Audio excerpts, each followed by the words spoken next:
today. I know this is a bit of a change to the programme this morning, and I hope that we have got amazing conversations. And Matilda is an incredible fundraiser and partnership consultant over at the Face Equality charity, which is the charity that Nikki is a patron for. So we're still able to shine a light on all of this amazing stuff and have really amazing conversations, and I'm very excited. So Matilda, welcome to the Silly Little Girls Club live from Sephora.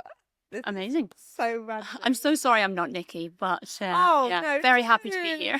No, I think, this is what's so lovely about this podcast and about, getting together like this is the conversations that you have, even the unexpected ones. I think sometimes I'm a big believer in everything happening for a reason, and things, they always seem to happen as they should. So I feel like maybe this was you were destined to be here today, and it was it. So when you was getting up at God knows what time you had to get up this morning, because I know I had to get. Glad I did my hair. Yes.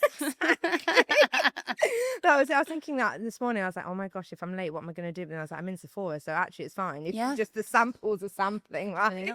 It's all good.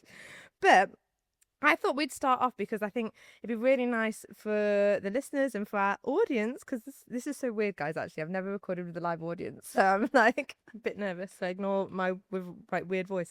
How and what do you do at the Face Equality charity, and how did you get into it, and what does it mean to you really? So I started working for Face Equality International just over a year ago. I had my 1 year anniversary with them a couple of weeks ago. And I had been aware of FEI, which it's shortened to, for a few years. I'm actually an ambassador for another facial difference charity, Smile Train, and it was just over a year ago. FEI had posted, we're looking for someone who can do fundraising and partnerships on their Instagram, and it was someone at Smile Train that sent me it and said, you should do this. And so I did, and here we are. Oh my gosh. So it's kind of, not quite yet a full circle moment. I'm still waiting for that to happen. I like trying to do circular things. But I was born with a cleft lip and palate, which means that there was my face and my nose and my mouth and my teeth. And for me personally, not everyone has this with a cleft, but also my ears were affected. So I've had many, many different surgeries from birth up until I think I finished my treatment. I think I was like 2021. So just as much as I can in I work for multiple different brands. I also work in hair and beauty, which is actually where I know Sam. This is so weird. When Matilda walked in this morning, because obviously with Nikki not being here, we're like, oh my God, what are we going to do?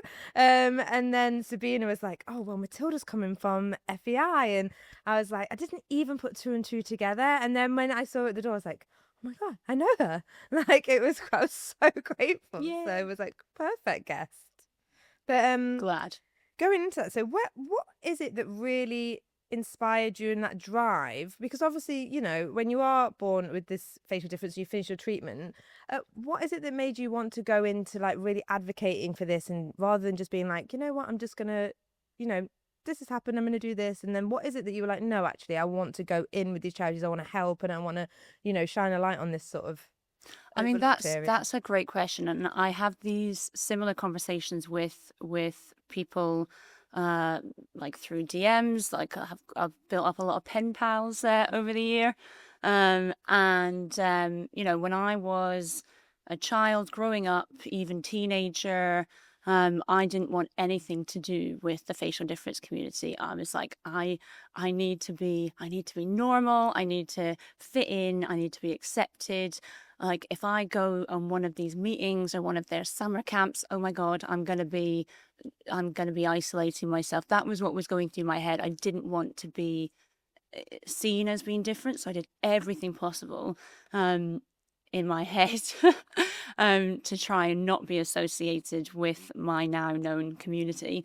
And it wasn't until almost like receiving I suppose validating questions, either out in public or on social media, oh, you're showing your life, as confident. You're not letting your cleft or your facial difference affect you. And it was those kind of things that made me start thinking.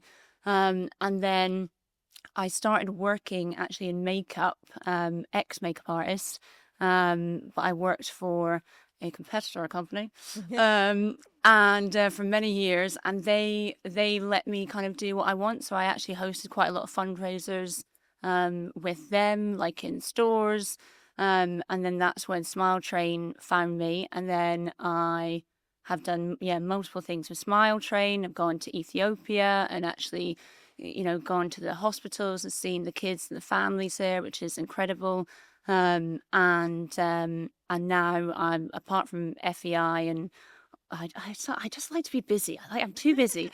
But I also sit on the DEI committee on British Beauty Council. Oh wow. So it's it's not a hobby. It's not. I don't even see it as a job. It's like, why wouldn't you do it? And for some reason, I've been given access and exposure to people who've got money, power, and influence. So if I can, plant some seeds and get them to help and change, I think, like, why wouldn't you? Yeah, why Um, exactly? yeah, it's not. Yeah, the work isn't difficult. It's the fight and the time everything takes. Yeah. Yeah.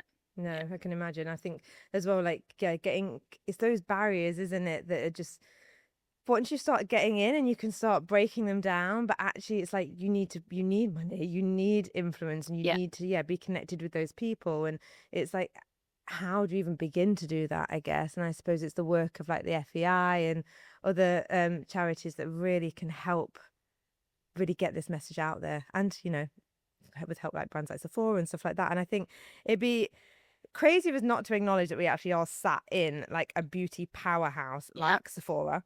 And so I feel like we need to get a little bit real on the beauty chat of things. Hmm. And like, has the industry actually changed? Or do you ever think that like brands almost treat this inclusivity as a trend? So I think, well, if we're talking UK, Mm. I actually think the UK beauty industry is quite a leader in terms of representation and diversity. In no way, we're not done. Mm. Um, but I think when you look at other European countries, the USA, we are doing. We've made important strides, I think.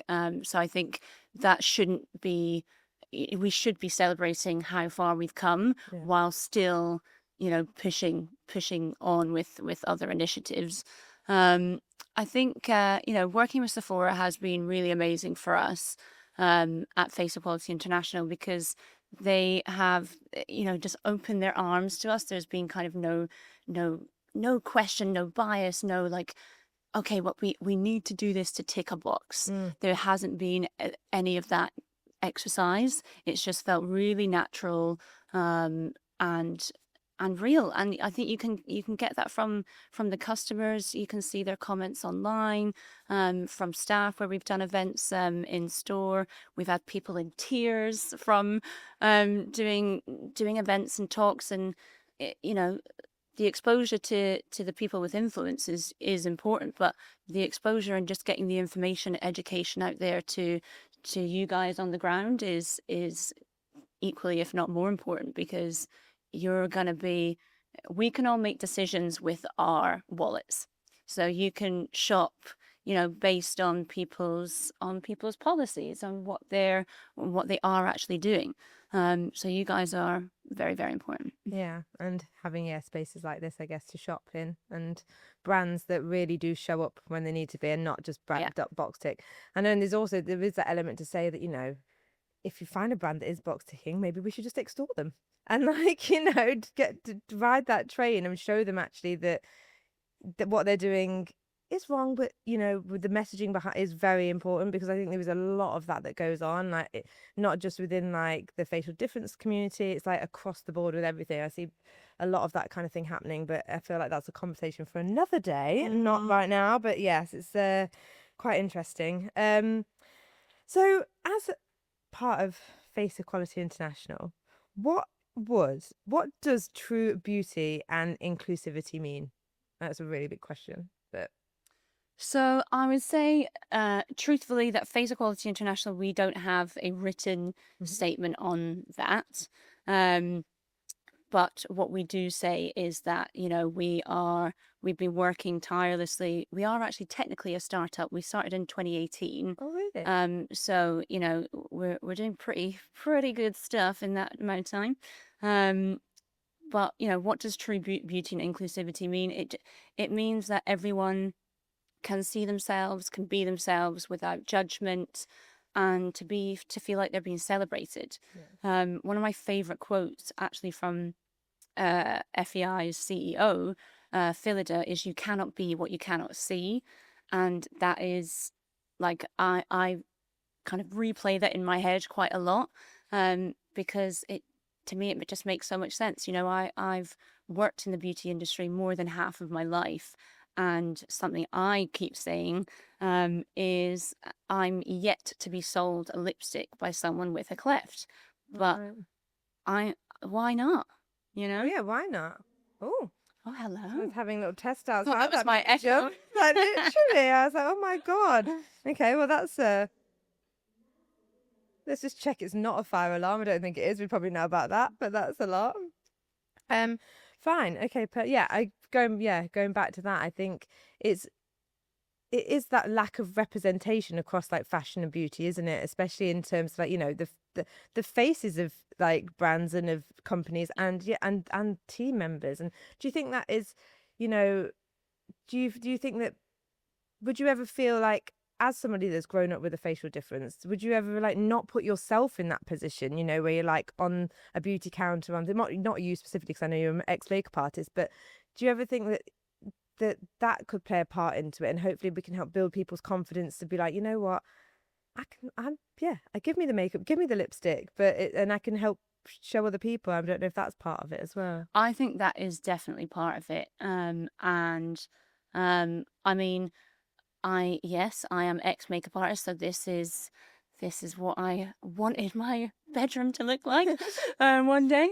But that was not by accident. I left school very young. School wasn't for me for multiple reasons, for being out quite a lot with hospital appointments, but also people just not knowing what to do with me.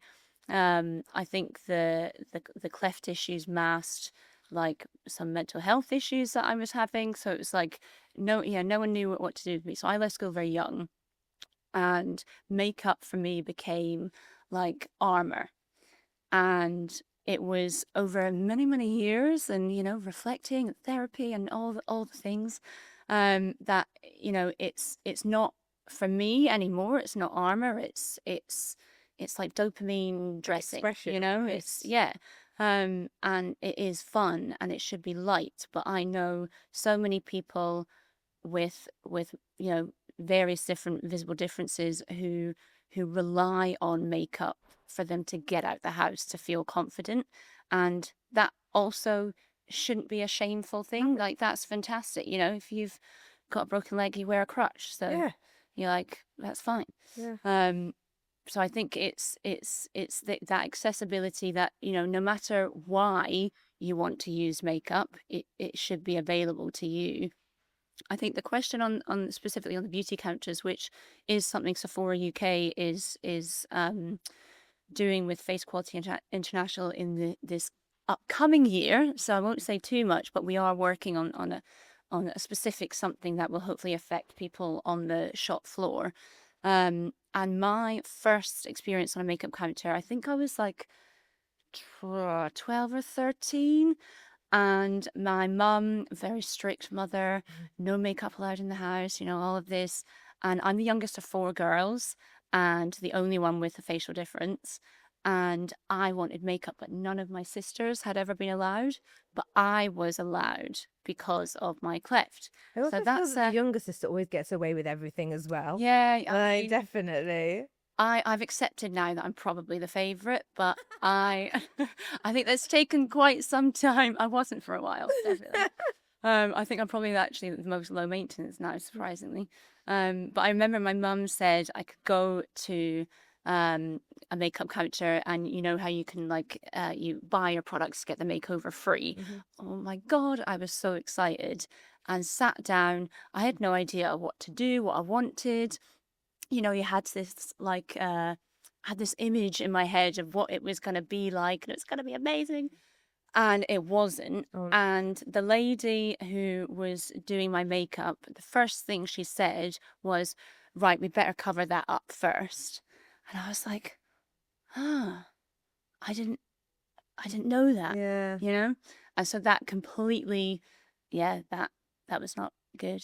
No, that is not good, is it? And I think I mean, hopefully now people have a bit more common sense about them. I mean, difficult for me to. I've never experienced anything like with that, so I wouldn't relate. But I just don't. Just if someone sat in my chair as a hairdresser, I won't be like, babes, let's get a fringe and cover everything cut up. that off. Like it's just not. It's just no empathy there, is there? And like no understanding and compassion. And I just think, is that something that you have had to face? I'm guessing. Yeah, I think people make assumptions, and we all do it, and it's just the thought can come, fine, address the thought, but it's when you let the thoughts take over and it comes out, you can't take that back. No. And I think that questions are always better than assumptions. If you don't know what to say, ask. You can't. I don't believe you can ask a wrong question if you have the right intent behind it. Yeah. And I believe that Sephora, their staff and their customers, definitely, everyone that I've come across in the past year has definitely had good intentions and asked really great questions as well. And I think we have to ask questions to get the answers, right? And like to learn, because that is how we, better ourselves and better those experiences for everybody. And I think that sort of as a hairdresser, I know it sounds a bit silly, but like I would welcome like education and sort of that knowledge on how to ask certain questions and navigate, and what language to like avoid, and what a language is like, considered like the right way of saying things, because you constantly live in fear as well, and it's like you want to make sure that everyone feels comfortable, so you can actually have a safe space to have these really amazing conversations and push things forwards in the right way. I think your comment on fear is, I think, really relevant. I think social media has had a huge part to play in that, and people are so scared of being cancelled that they'd rather not say anything at all. And actually having that real human connection that's just like priceless, I think, to me. And even as someone with a facial difference, I don't know everything about facial differences. And if I'm not getting asked the questions, I can't find out what I don't know to then hopefully expand my knowledge to keep sharing these education. And the term facial difference was created by Face Equality International. We coined it because we wanted to have an inclusive way of our community to be able to address themselves. And FEI we are a UK based charity, but we actually have a huge membership of other non-profits around the world, all representing different types of specific facial differences. And we consult them on language. And I think let's maybe do this again in a couple of months, because I think the US, what's happening over there right now with DEI and everything is quite scary. And some of our US members have had funding pulled like overnight. Wow. No paperwork, no nothing. And we are in America, we are still a checkbox, and that checkbox is being erased right now. That is, I mean, that is a whole episode for another day, isn't it? Like my best friend is in Texas, and she's like a full-on proper Brit, like but I want to use the word normal as it has like like has views that are very aligned with everybody else in the UK, and it's like she has to navigate that whole landscape. And when she rings me up and she's like outraged, like there's some of the things that she's like hearing being spoken, like it's just wild. And I'm just like, my God, I can't even begin to imagine what that must feel like for people that are over there in those like groups and in those check boxes, because like you should never have to be pigeonholed anyway, but like good old Donald doing his absolute damn to fuck everything up. But Yeah, I say that to my sis. I've got a twin sister, and I'm like, the only pigeonhole I want to be in is the one with my name on it. That's it. Yeah. Yeah. Yeah, it's unbelievable. But I think this can kind of open us up to a bigger conversation, because very excited that the Facial Equality International are off to speak at the UN in Geneva, which is major. Like, from it first, I mean, consider startup. Yeah. I mean, this is major. Like, it's a huge thing to be able to go and advocate for change at the UN. So, and I know you've been a big part of getting that to fruition and to actually happen. So I'd love for you to tell us a little bit more about that. So this is very, very exciting. So the UN, they have well, they have many, many activities, but so they invited us to speak. They actually invited Nikki Lilly as our patron to speak on their upcoming panel, which is on the 10th of March. We're not sure about what we're allowed to film and stuff over there, so I'm not going to promise to tune in, but we will definitely post what we can. So she will be speaking on a panel specifically about cyberbullying and representing persons with disabilities with appearance affecting conditions. So the UN, they've got problems like every other institute, but they are doing amazing, amazing things. And without them, we would, as an organization focused on policy change and campaigning, without the UN's backing or support, it would be more difficult and challenging for us to be able to actually affect real change in law and policy around the world. So I'm very, very excited. And if you cut this out, fine. But just in case if you don't, I want to thank one of our sponsors, the Mandarin Oriental Hotel, who are helping us, our team, get to the UN. Obviously, as a charity, everything costs money, and Switzerland ain't cheap. Yeah. So no, we're very, very excited, and I think Nikki, I've seen the first draft of her speech, and it's incredible. I think there might be some tears, and there'll definitely be some change. Let's hope. Yeah.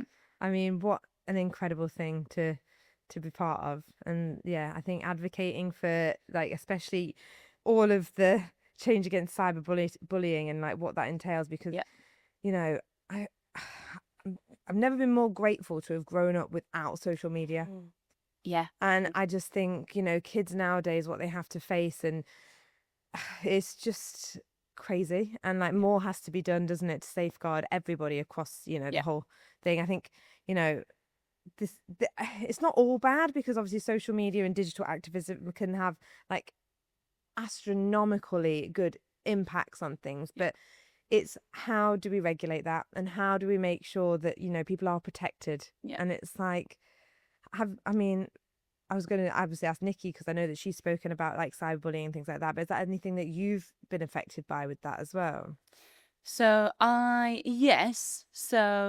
had various comments on social media, whether it's in DMs. Usually people aren't that polite. They'll just do it publicly for everyone to see. There's hair lip, there's alien, there's, was it a car crash? I've probably had more comments about how I talk, because I've had lots of speech therapy, but because of my cleft, I was born partially deaf, and I only have one working nostril. So I have done a lot of work on my elocution. And even hearing yourself back, I'm like, oh god, that was a bad clefty, if you can't understand what I'm saying. And I remember, was it a couple of years ago, and I had this kind of big back and forth, and it was actually a makeup artist who commented, and she was like, oh, love the look, just shame about the lip. And I was like, that's so lazy. And we did a campaign with Zebedee Talent Agency. If you don't know, Zebedee is an amazing inclusive talent agency, one of the largest kind of non-abled and diverse talent agencies I know in the UK, I don't know about the world. I want to say the world. Let's get them there. But they did a partnership. They are one of our partners at Face Equality International, and they did a model call out open casting for people with visible differences.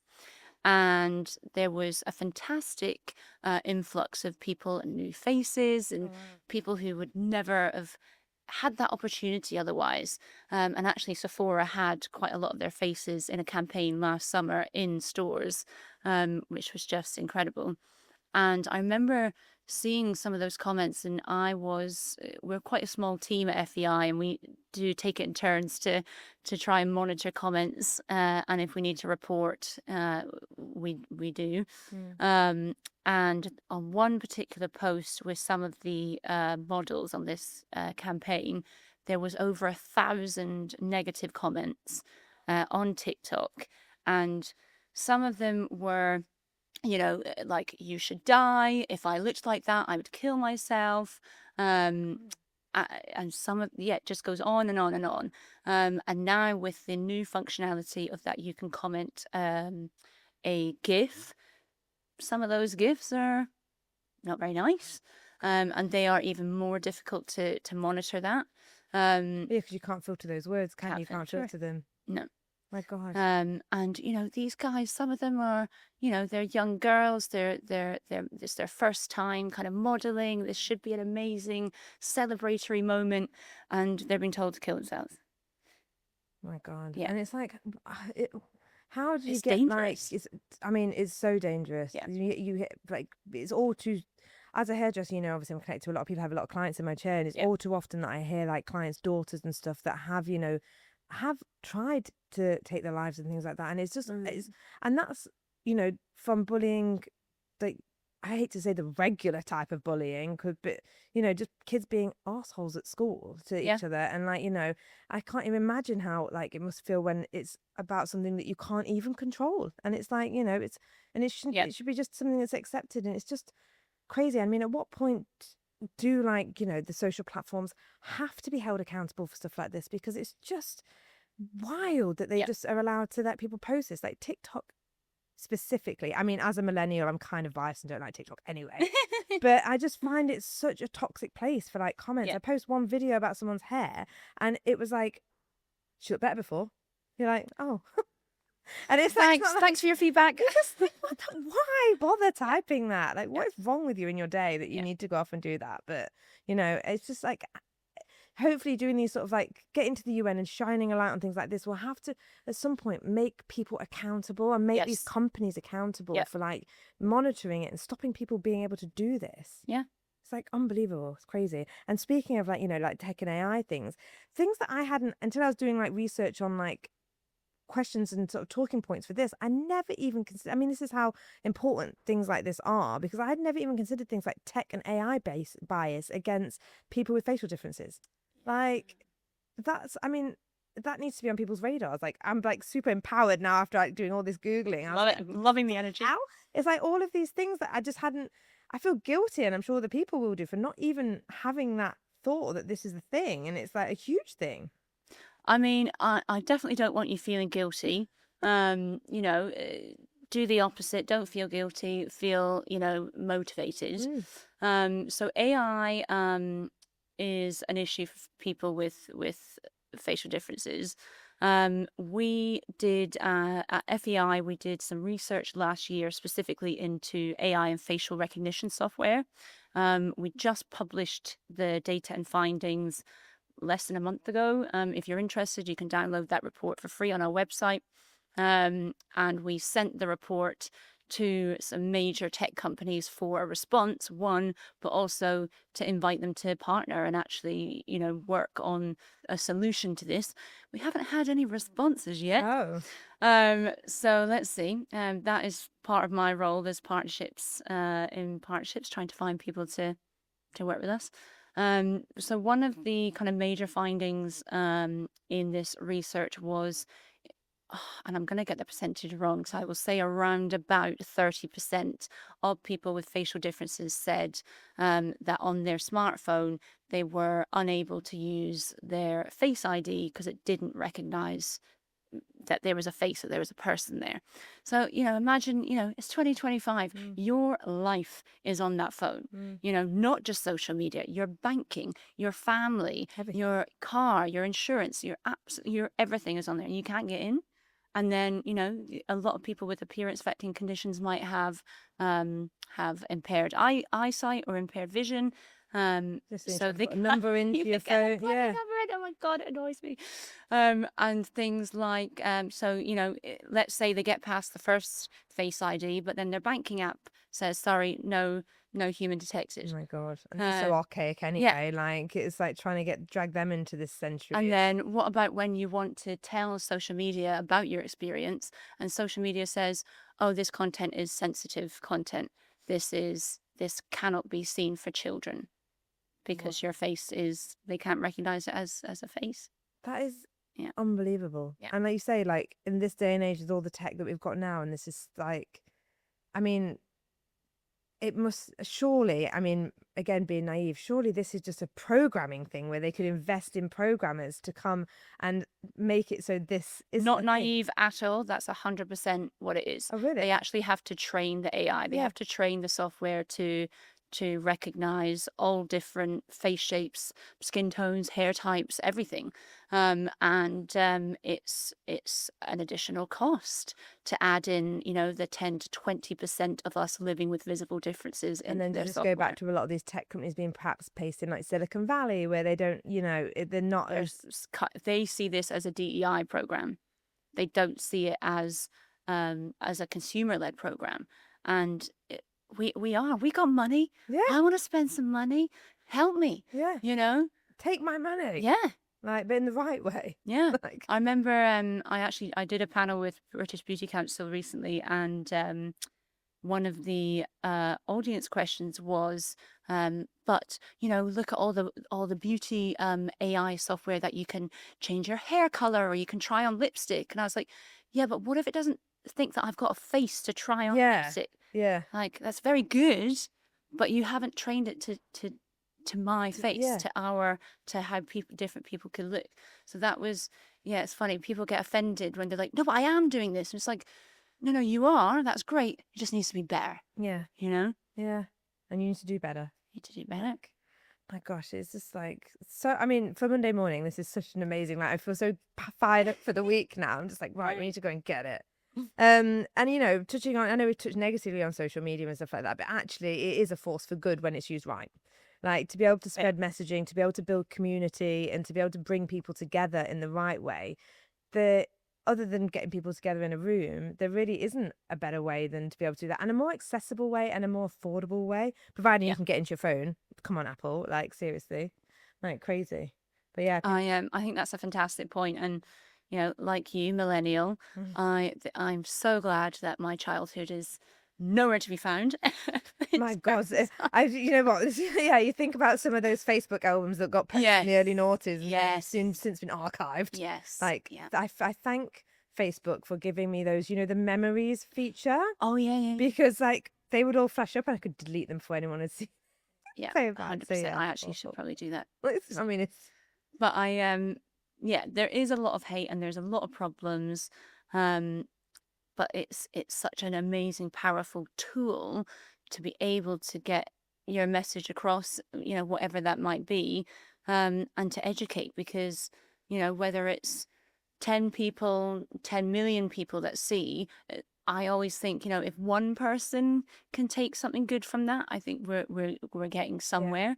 And for me, social media was, for me personally, such a fantastic tool of for me, of personal growth and healing, because I got to find my community again. Yeah, I think it's really interesting, because going back to what you said at the start was like, you shied away and just wanted to be not seen and not like considered different, but actually missing out on that community and like that whole world of people that can relate, and you can inspire one another and support one another. I think that's a really special part of social media and connection, isn't it? And I think it'd be nice to hear from you, like, advice on, to anybody listening that is still in that space where they're not ready to accept themselves, and they're feeling like, they still need that armor, and like they still need that. What kind of advice would you give to somebody about, finding confidence and finding community? Yeah.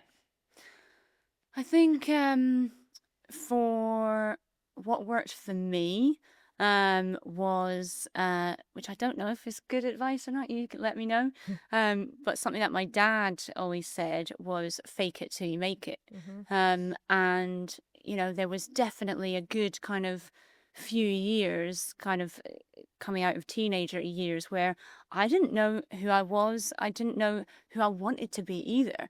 And it was like, right, I'll just try on a few different faces, and it was, sometimes the makeup was not good and sometimes the hair was not good, but that's okay. It was just kind of allowing yourself to kind of fail. I definitely felt moving away from my hometown helped me, Right. but I'm not telling anyone else. You have to up sticks and move.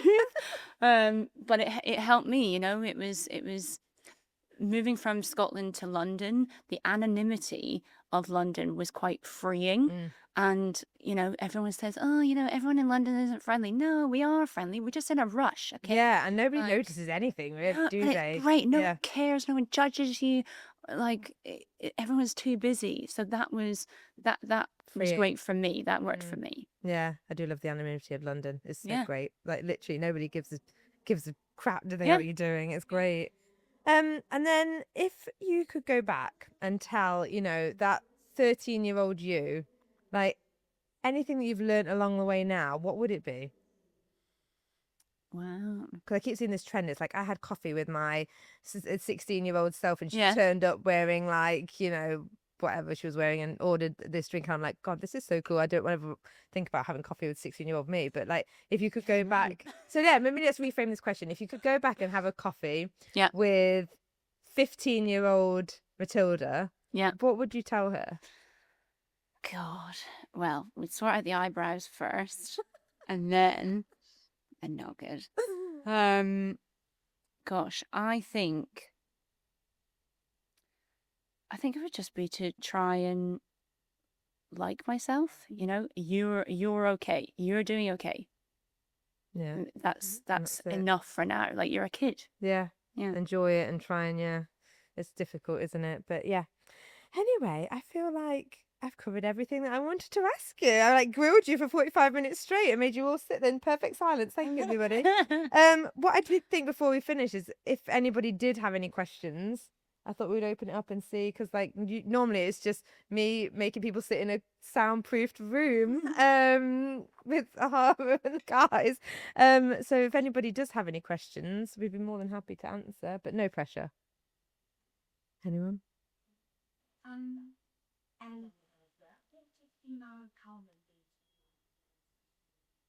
Oh, let's throw it to you first. So what does female empowerment mean to you? Yeah, I mean, as I said, I'm youngest of 4 girls. Now we hate each other a lot, but we also love each other a lot. And, that's the same for like my girlfriends or like whether it's actually male or female colleagues, but it's just, giving people space and opportunity to succeed.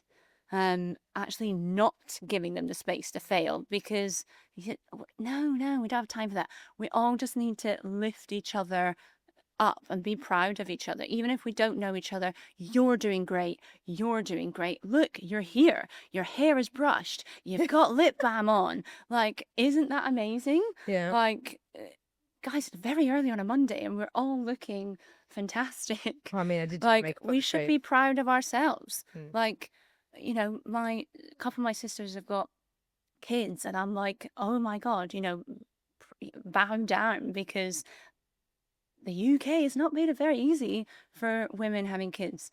That's another podcast. Yeah, isn't it? Podcast. But just, celebrate each other. Yeah. No, I couldn't agree more. I think for me, like, female empowerment is, it's multifaceted. For me, it's about being able to do what I want, when I want, and like how I want, and not have to answer to anybody. And I think it's also about that sisterhood and being connected to each other, even if you don't know somebody. I think cheerleading people and, you know, unconditionally. And, you know, we've all got that part of us inside that's sometimes like, oh, why are they doing that? And then you actually think no, and it's having that mental thing to like, actually no, like you're doing that. It's like, you know, I always think in January specifically, like a really like thing that I see people running and they've clearly taken up running and they're not very good at it, and I'm like, you can't help yourself think sometimes like, oh, you're okay, and then actually like, no, they are okay. They are doing it, they're up there, out, and like, you know, like mentally just being like, yeah, go you. And I feel like for me that kind of summarizes a little bit of like what International Women's Day is about, and just celebrating, you know, the things and the triumphs that we can achieve when you do it together. And I think that's it. But yeah. Anybody other questions? No? Anybody want more breakfast? Anybody got to go to work? No, I think, yeah, we'll wrap it there. So amazing. Well, thank you so much. Oh God, thank you so much for standing in. Like, that was, look, imagine being morning and being like, Nikki's really poorly. We've got a podcast to do. Surprise, you're the guest. Yeah, I parked and I had like 14 messages. Nikki's not well. Can you do it? I was like, oh, okay. No problem. We're doing it.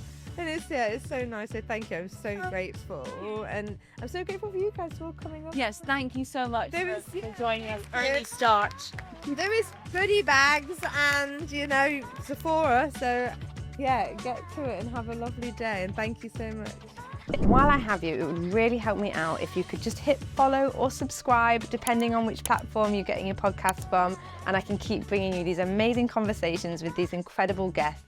And yeah, I will see you next week on the Silly Little Girls Club.